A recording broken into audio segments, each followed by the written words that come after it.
কিন্তু টাকা দাবি করে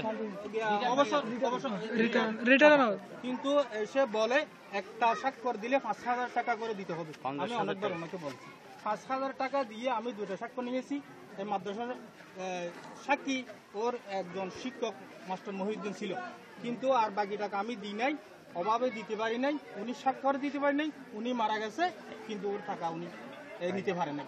এরকম আরেকজন শিক্ষক মৌলানা আমির হোসেন ছিল, ওরও অনেক কষ্ট করেছে কিন্তু টাকা তোলার কোনো সুযোগ দেয় নাই।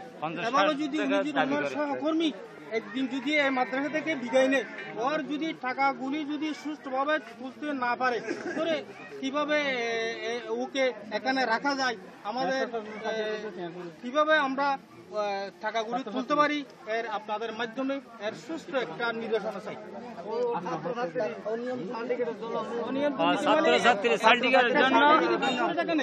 আমরা লেখাপড়া করেছি, ওর সার্টিফিকেট নিতে কিন্তু আমাদেরকে কোনোদিন সরকারি নিয়ম টাকা দিয়ে উনি আমাদেরকে সার্টিফিকেট নেই, কিন্তু আমরা যদি 100 টাকার মধ্যে 500 টাকা দিই সার্টিফিকেট দিয়ে দেয়। সবাই মাদ্রাসার অনেক ছাত্রছাত্রী